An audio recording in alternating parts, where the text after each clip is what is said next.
por estar aquí. Muy buenos días, Luisa, Paul y a toda la audiencia de WQ, a las órdenes. Gracias. Tenemos algunos temas en carpeta y sin duda, si le preguntamos a los ecuatorianos cuál es el problema que les quita el sueño, aquel de mayor preocupación, yo diría que dos.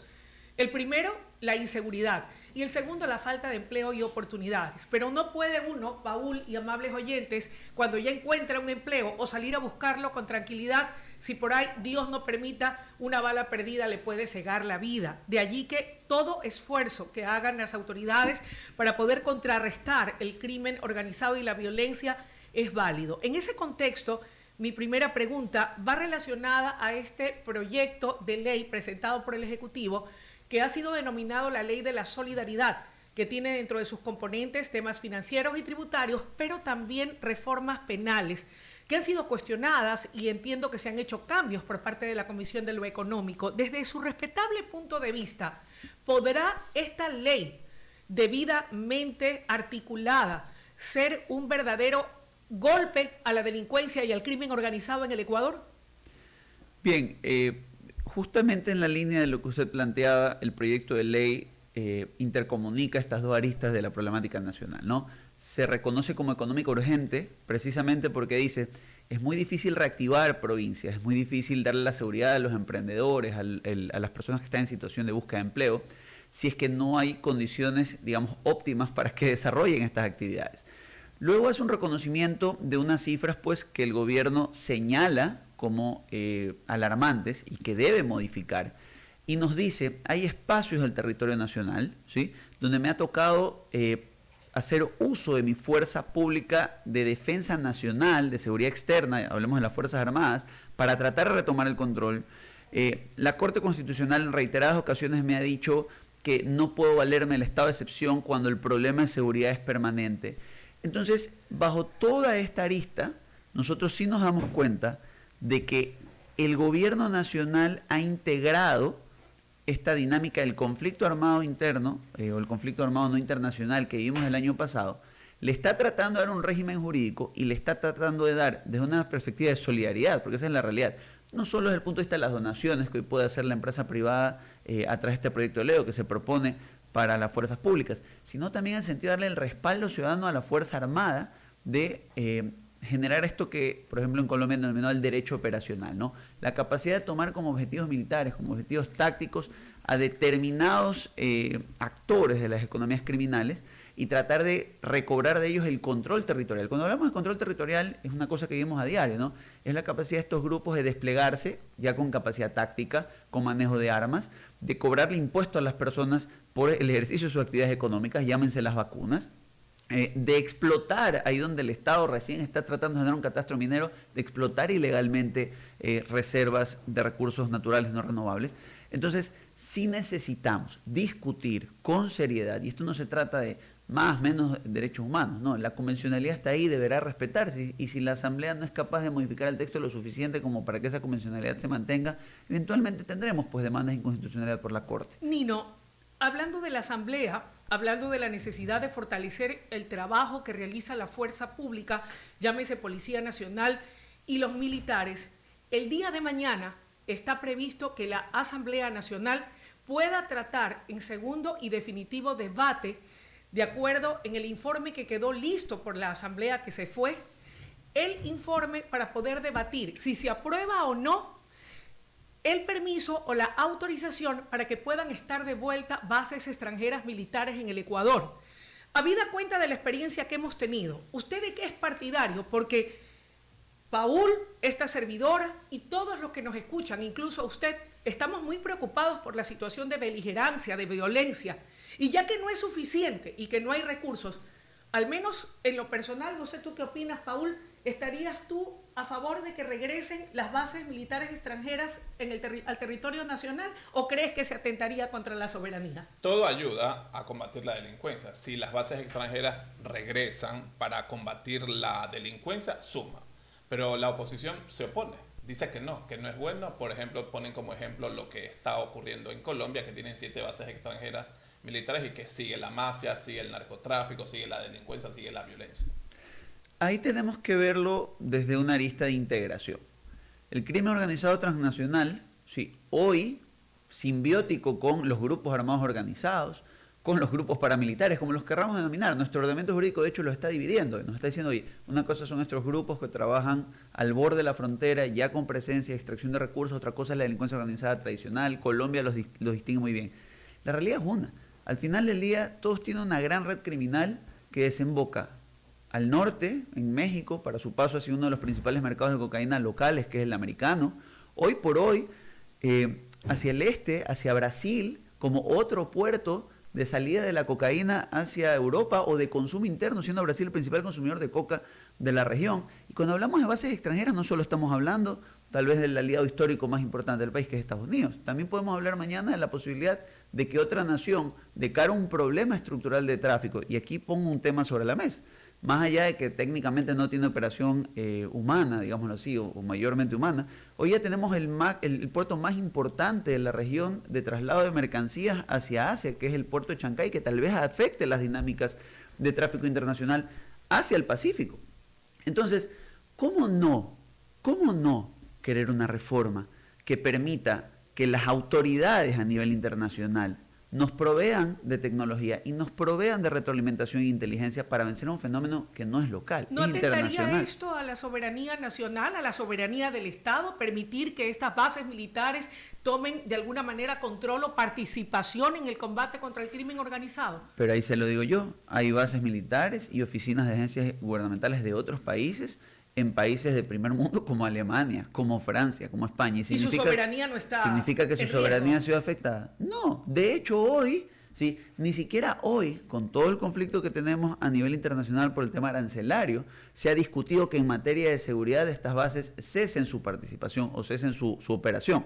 Sí, se discute si van a invertir más o no en materia de defensa por la amenaza rusa que hoy supone esto para Europa, pero nadie está hablando de romper a rajatabla relaciones. ¿Por qué? Porque lo único que le permite a un mundo globalizado, si algunos quieren decir hacia la desglobalización, pero todavía globalizado, luchar contra amenazas comunes, reconocidas así por los objetivos 2030 de Naciones Unidas como el crimen organizado, es su integración, pues.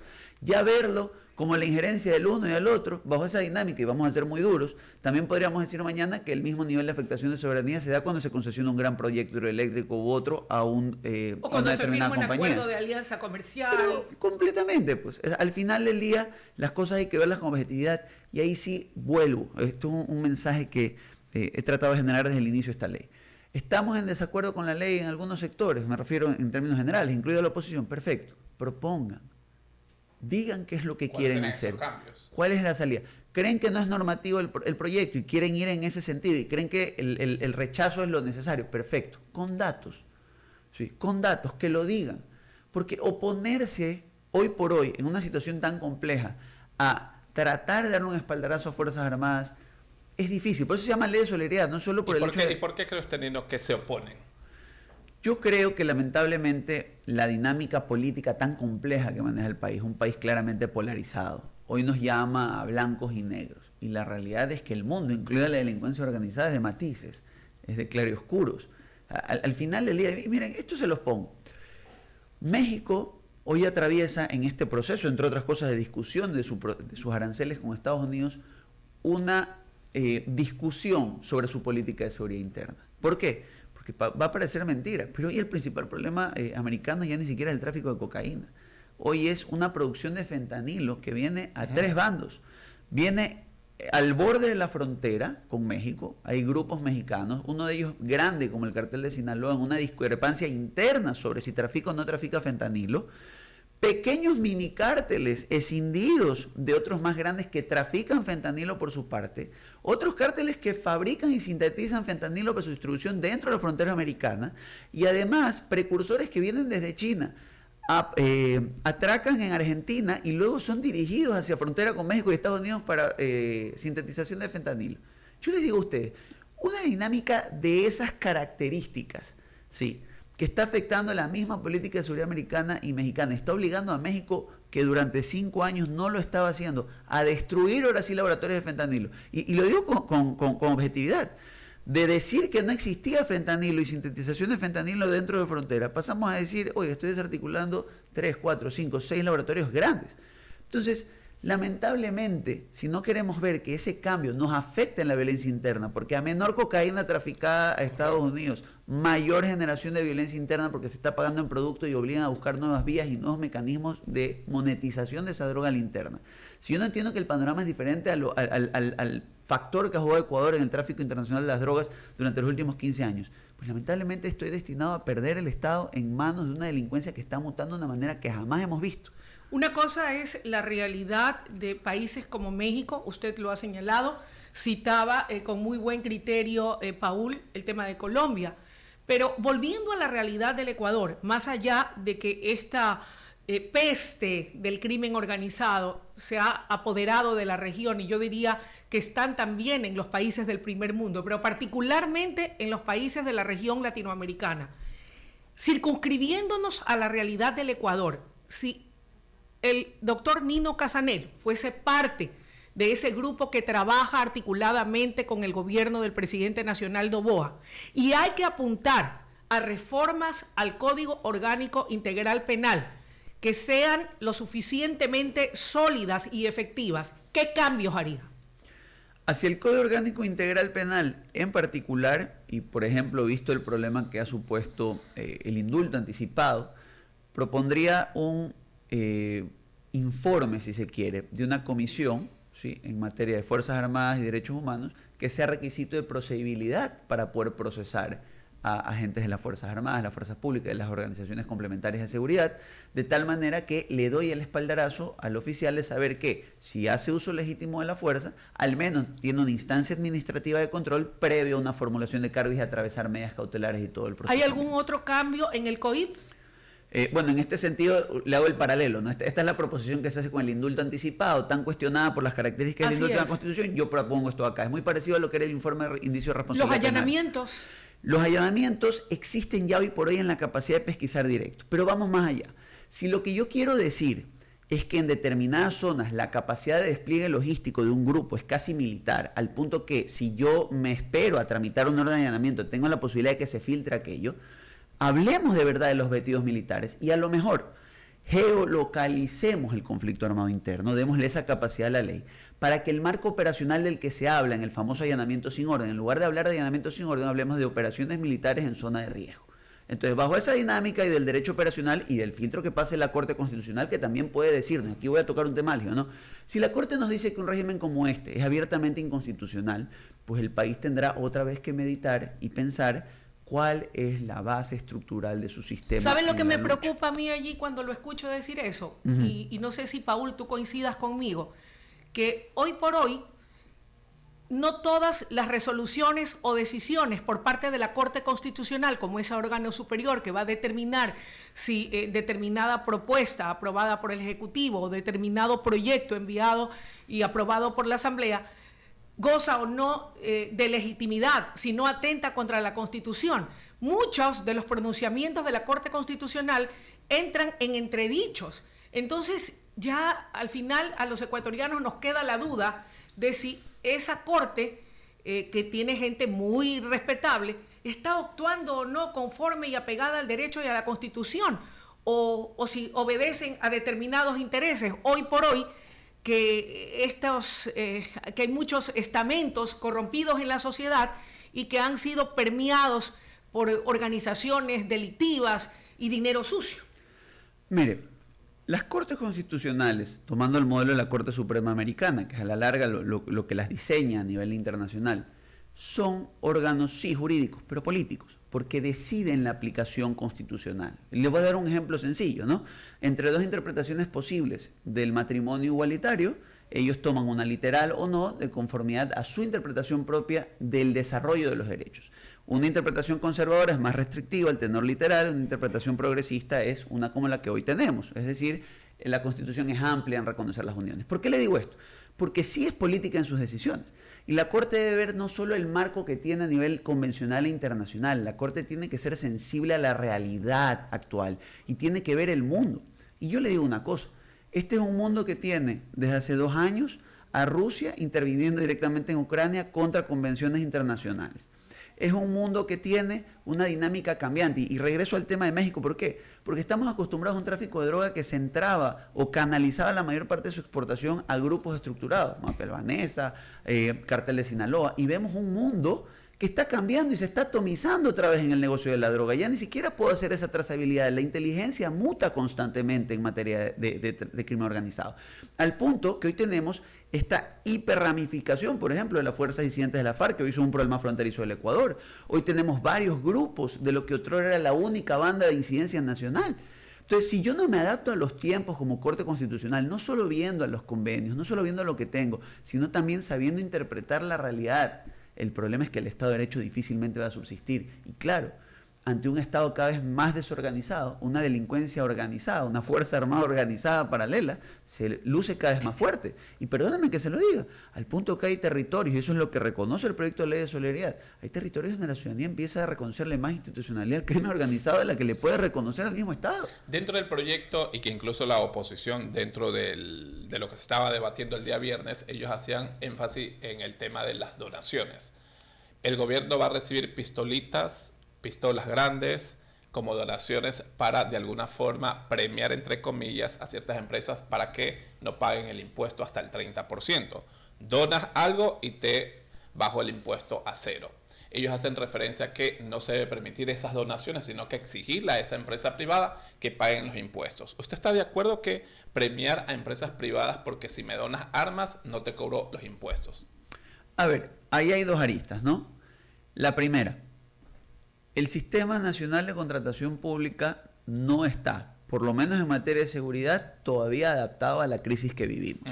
Y a la prueba está, y se lo digo, no es uno, son dos gobiernos los que han demorado meses para contratar chalecos antibalas para la policía. Y cuando uno le va a preguntar a los ministros del Interior de turno, lo que nos dicen es la realidad. No lo voy a hacer por emergencia, por la epidemia de problemas de corrupción que hubo en épocas de emergencia, ¿sí? Así que lo voy a hacer siguiendo el curso contractual normal, y el curso contractual normal es de al menos 4 o 5 meses. Entonces, mientras la Policía Nacional discute cómo va a comprar los chalecos antibalas, el otro le aparece con un 5.56 sin proceso de licitación alguno. Calibre que perfora por mucho una placa de un chaleco antibala estándar. ¿Ya? ¿Quién sí tiene herramientas para lidiar con ese calibre? Fuerzas Armadas. Y es un tema presupuestario al final del día. ¿Sí? Si yo ya tengo esa inversión en seguridad externa y no tengo una amenaza de seguridad externa como la que siempre tuve, ahí la importancia del conflicto armado no internacional. Ecuador ha trascendido de su conflicto histórico del siglo XX con nuestro vecino país de Perú, con quien gracias a Dios se firmó la paz hacia finales del siglo XX justamente. Y hoy tiene una amenaza mucho mayor, una amenaza nacida de sus entrañas, de un problema de desigualdad no atendido, de un problema de dinámicas comerciales, de su propia geografía, siendo vecinos los dos productores grandes de cocaína. Entonces, entendiendo aquello, ese específico momento, ¿sí? Creo que donar con una lista debidamente direccionada, sin perjuicio de que se cobren los impuestos, porque las dos situaciones no son excluyentes una de otra, claro que va a aportar al corto plazo a las Fuerzas Armadas y a la policía en particular. Entonces, oponerse a eso bajo esa dinámica o darles el 7, y es más, y lo digo con dureza, hay que estar muy atentos a ese proceso de donación. No vaya a ser que mañana se transforme en un mecanismo por el cual las mismas bandas infiltran para empezar a entregar armas. ¿Ya? Hay que tener mucho cuidado a la hora de autorizar las donaciones y de ver quién las va a proveer. Por ejemplo, se me ocurre a mí, haces el pago de la donación, pero el proveedor le da directamente y le despacha directamente a Fuerzas Armadas. Y aquí toco rápidamente un tema. Claro que todas estas reformas tienen que venir de un proceso de depuración interna de las Fuerzas Armadas, de la Policía Nacional, porque así como hay excelentes miembros, excelentes funcionarios que se juegan la vida todos los días, puede ser que hay 1 o 2 personas que en función del poder económico de estas estructuras o de otros mecanismos como el chantaje o el miedo a los atentados a su familia, lamentablemente tuerzan el camino. Y no solamente de la fuerza pública, sino también en el aparato judicial. Que es una realidad. Hay otro detalle importante. Más allá del análisis serio y objetivo que usted ha tenido a bien atendiendo a nuestros requerimientos, recientemente el secretario general de la CAN, de la Comunidad Andina de Naciones, ha expresado que este organismo, en virtud de que el problema del crimen organizado se ha vuelto transnacional, ya no es solamente de un estado, o del Ecuador, o solo de Colombia, o solo de Perú, o solo de Bolivia, que son los 4 países signatarios de la Comunidad Andina de Naciones, ha dicho él que se está trabajando en un proyecto que busca la homogenización de las penas a nivel de la región, porque ya que hoy la delincuencia trabaja coordinadamente entre todos los países, señala que es importante considerar qué es un delito aquí en el Ecuador y que a lo mejor en Bolivia no lo es, o que sí lo es en Colombia, pero no lo es en Perú. E incluso las penas no son iguales de duras o de fuertes. A lo mejor acá un delito de narcotráfico o de minería ilegal tiene 30 años y resulta que en Bolivia tiene 5. ¿Usted ve viable esa propuesta? ¿Cree que es válida? ¿O qué reparos u observaciones podría hacerle? Toda integración penal a nivel regional es válida, sobre todo porque nuestra cadena logística está íntimamente ligada precisamente por las facilidades comerciales que da la CAN. Le doy un ejemplo. Hay varios estudios, ¿sí? Hay varios señalamientos y denuncias a nivel local de que varias de las armas encontradas en posesión de ciertos grupos armados, particularmente radicados al sur del país, provienen de armas robadas de retenes militares peruanos, ¿ya? Si nosotros vamos al norte del país, buena parte de la incidencia transfronteriza en criminalidad ha venido de disidencias de las FARC que han tomado contactos con grupos otrora criminales que de alguna manera están transformándose en grupos de armados organizados, que es el nuevo concepto que trae la ley.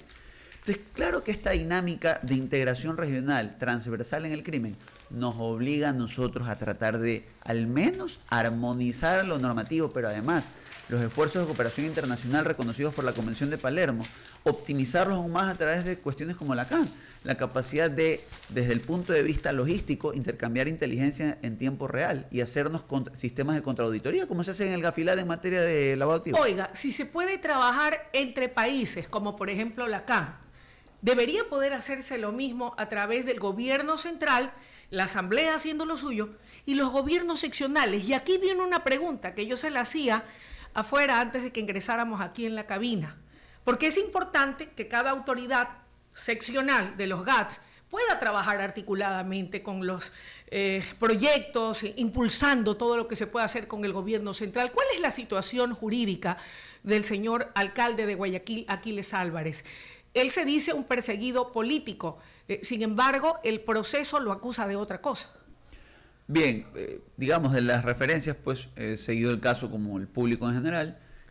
Lo que corresponde es que se lleva adelante la etapa intermedia. ¿Qué es la etapa intermedia en el proceso penal? Es una sola audiencia que se llama audiencia preparatoria de juicio. ¿Qué significa esto? Fiscalía ha recogido un conjunto de elementos durante un determinado tiempo para imputarle al ciudadano y a otras personas naturales y jurídicas más una conducta, que es el tráfico ilegal de hidrocarburos. Es lo que la Fiscalía presenta, digámoslo así, con todos los elementos. En esta audiencia, en primer lugar, se va a establecer si es que el proceso se ha llevado debidamente. Si se declara válido, va a prosperar hacia una etapa donde Fiscalía le va a decir al juez, lo quiero llevar a juicio, o quiero llevar a juicio a estas personas involucradas por estos elementos que acreditan esta conducta y este grado de participación de todos. ¿Podría dejarlo en caso de ser encontrado o hallado culpable? No, ¿O el solo hecho, no lo hallamos culpable. O el solo hecho, exacto, o el solo hecho de ser parte de este proceso podría poner en riesgo su permanencia en el cargo como alcalde de Guayaquil? Solo para complementar la anterior. Sí. Esta audiencia simplemente determina si se lo llama a juicio, que es a discutir su situación de inocencia o culpabilidad, en una audiencia distinta a la que tenemos hoy por hoy. Pero en esta audiencia, de llamárselo a juicio, primero tenemos una decisión directa, importante, que puede ser tomada, yo diría que no, por lo que ha pasado hasta ahora, que es la posibilidad de que le dicten una medida privativa de libertad. En mi experiencia, creería que esto no va a pasar porque ha comparecido regularmente al proceso. Obviando o quitando una prisión preventiva que obviamente va a interferir con su capacidad activa de gobernar, luego tenemos una discusión alrededor de la Ley Orgánica de Servicio Público que dice que el autollamamiento a juicio, es decir, este llamamiento a defenderse, es una incapacidad, digamos, para ejercer el cargo. Pero no es una cuestión acabada porque la LOCEP, como todos sabemos, rige sí a todos los funcionarios públicos en general, libre remoción y todo, y de carrera, pero tenemos una autoridad de elección popular. Así que es muy probable que tengamos al menos una consulta en ese sentido. Al Tribunal Contencioso Electoral. Y al Consejo Nacional Electoral. ¿Podría ocurrir lo mismo con el señor Sergio Peña? Él es asambleísta, fue expulsado de la Revolución Ciudadana y de acuerdo a la información que ha dado a conocer la prensa, un fiscal, aquí está el nombre del fiscal, el fiscal que tiene a cargo el caso, Danubio, es el fiscal Bolívar Burbano. Él ha señalado que Peña habría hecho gestiones ilícitas para obtener el cargo de subdirector general de operaciones de aduanas a través de un ofrecimiento de $3 millones. El procesado, el señor Juan José Aucancela Muyulema, amigo del legislador, habría enviado la hoja de vida de Peña y gestionado una reunión con una asesora de la entonces directora general de la SENAE, Carola Ríos, quien posteriormente denuncia el hecho. Dice además que hay evidencias en contra del legislador, como mensajes de texto y de voz, llamadas telefónicas interceptadas, seguimientos, grabaciones y reuniones documentadas. Esto podría dar pie a que también el señor Peña pudiera tener en riesgo su permanencia en la Asamblea como legislador. No le quiero hablar de memoria porque no sé si ese caso está en la etapa intermedia también, una etapa de llamamiento a juicio. Si eso está pendiente y todavía no ha sido acusado, o en su defecto ya se cerró la instrucción y él no fue vinculado más allá de los señalamientos, pues la respuesta es un categórico no. Ahora, si él está llamado a juicio, está por enfrentar esta audiencia, pues corre hasta un cierto punto los mismos riesgos en función de las medidas cautelares. Eso lo definiría el Tribunal Contencioso Electoral. Siempre y cuando exista un pronunciamiento de llamamiento a juicio. Solo ahí abrimos esa discusión. Bien. 8 de la mañana con 31, 8 de la mañana con 31. Agradecemos la presencia del abogado Nino Casanelo, que estuvo con nosotros acá en WQ Radio Luisa. Gracias, Nino, por haber estado con nosotros. Creo que nos vamos a una breve pausa. Sí, pero antes de la pausa vamos a poner la claqueta de los invitados que van a estar luego del corte comercial para que nuestros amigos que están conectados conozcan. Por ejemplo, en breve va a estar con nosotros el ahora asambleísta independiente Sergio Peña. Recordemos que fue expulsado de la Revolución Ciudadana, y también eso será en breve, ¿no? Y a partir de las 9:05 de la mañana, ¿quién estará con nosotros? Estará con nosotros el licenciado Lolo Echeverría. Él es analista político y columnista de Diario El Comercio. Con él estaremos haciendo un análisis de la coyuntura política nacional y de las papas calientes sobre las que tendrá que decidir la Asamblea. Sí, eso en breve. Ya volvemos. Somos WQ Radio, WQ Noticias.